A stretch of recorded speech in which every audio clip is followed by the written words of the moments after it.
जब आपका साधन बनेगा तो आपको गुस्सा आने लगेगी। ये अनुभव की बात कह रहा हूं। जब ठीक साधन बनेगा तो बिल्कुल चिड़चिड़ाहट स्वभाव में आने लगेगी, असहनशीलता। बस इसी को समन कर जाना है सहनशीलता के द्वारा।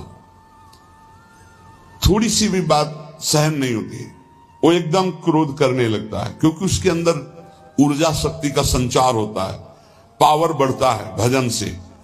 और पावर बढ़ता है तो फिर नम्रता के द्वारा, सहनशीलता के द्वारा, तितिक्षा के द्वारा, क्षमा के द्वारा इस पावर को बचाया जाता है, पचाया जाता है, नहीं तो बहुत जल्दी छीन हो जाता है।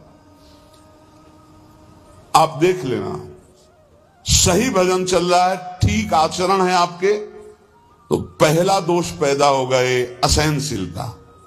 अगर बात करें तो एक चिड़चिड़ाहट सी होगी, एक अच्छा नहीं लगेगा। जरा सा कोई गलती कर दे तो एकदम कड़वा स्वभाव, इसको शासन में ले। ये होता है, खुद अनुभव की बात कह रहा हूं, होता है। इसलिए कहा कि गुरुजनों की सेवा, सत्य आचरण, सत्य भाषण, सत्य विचार, और फिर कहा मक्रोध हो, अक्रोध, क्रोध ना करना। क्रोध के बहुत से आपके सामने उपाय भेजे जाएंगे जिससे आपको गुस्सा आ जाए, पर आप गुस्सा न कीजिएगा, नहीं तो आपका जो भागवतिक पावर बना है वो क्षय हो जाएगा। बाबा तो इतनी जोर की बात उड़िया बाबा कहते हैं कि यदि क्षय करना है किसी को तो गुस्सा दिला दो, किसी के तप को क्षय करना है तो उसे गुस्सा दिला दो, और वो गुस्सा हो गया तो 1 महीने के भजन की ऊर्जा शक्ति क्षीण हो जाएगी। भजन तो नष्ट नहीं होता, लेकिन उससे जो अनुभूति होनी चाहिए वो नहीं होगी। सोचो, साल में 12 बार गुस्सा कर लिए तो बचा क्या आपके पास? इसलिए कौन सी दो रहा है, कानुभूतियां हो रही। सहनशीलता के द्वारा क्रोध का त्याग कर दे, गुस्सा त्याग कर दे। बहुत जल्दी गुस्सा आती, और गुस्सा आते ही मन में प्रतिकूल चिंतन होने लगता है। भजन है और प्रतिकूल चिंतन हुआ, कहीं हो गया तो तुम्हारा भजन रुक जाएगा, तुम्हारा भजन का प्रभाव क्षीण हो जाएगा, आगे भजन की उन्नति नहीं होगी। इसलिए बहुत संभल के किसी से गुस्सा मत करो। और आएगा गुस्सा, माया ऐसे संयोग भेजेगी कि गुस्सा आ जाए, पक्का सहन कर जाओ। बहुत कठिन है सहन करना।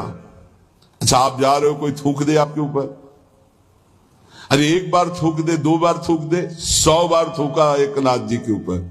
वो गंगा स्नान करके, गोदावरी जी का या गोमती जो भी वहां हो, महाराष्ट्र में कौन है, गोदावरी गंगा, तो वहां स्नान करके और बार बार ऊपर से गली में थूक देता। 100 बार थूका, नीचे उतर कर आया, साष्टांग दंडवत हुआ, गलती हुई, 100 बार थूका। बोले भैया तेरे जैसा कृपालु कौन होगा, 1 दिन में 100 बार स्नान करवा दिया, वैसे 1 दिन में 1 बार होता, लेकिन 100 बार तेरी कृपा से हो। बिल्कुल गुस्सा नहीं आया।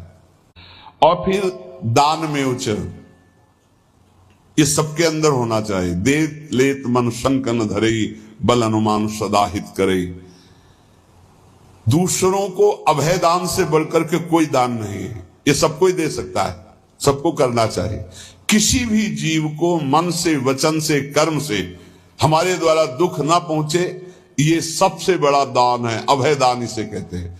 और इस अभय दान को पूर्ण निर्भयता में बदलने के लिए नाम दान है, इससे बढ़कर और कोई दान नहीं।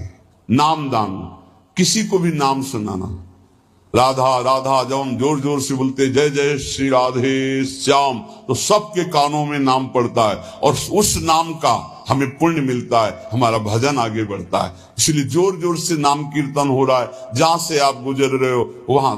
और जब कभी कहीं भी बैठे हो, बातचीत हो, तो बीच बीच में अभ्यास बना लो, राधा, अच्छा राधा राधा राधा राधा, अच्छा ऐसे बात करना सीखो। है ऐसे अपने मुरारी भाई हैं, वो जब बात करें राधा राधा राधा राधा, हमें बहुत अच्छा लगता है शुरू से। ये नहीं कि आज से, शुरू से ना, जब कोई बात विनोद की हुई या कोई भी बात हुई या कोई आश्चर्यमय बात, राधा राधा राधा, ये बहुत अच्छा स्वभाव है। हमें लगता है सबको बनाना चाहिए, सत्संग में नहीं, बीच में। हाँ, अब सब शुरू हो गए राधा, बीच में तो ऐसे नहीं। वो जब बात परस्पर हो रही हो तब उस समय राधा राधा, बहुत मंगल।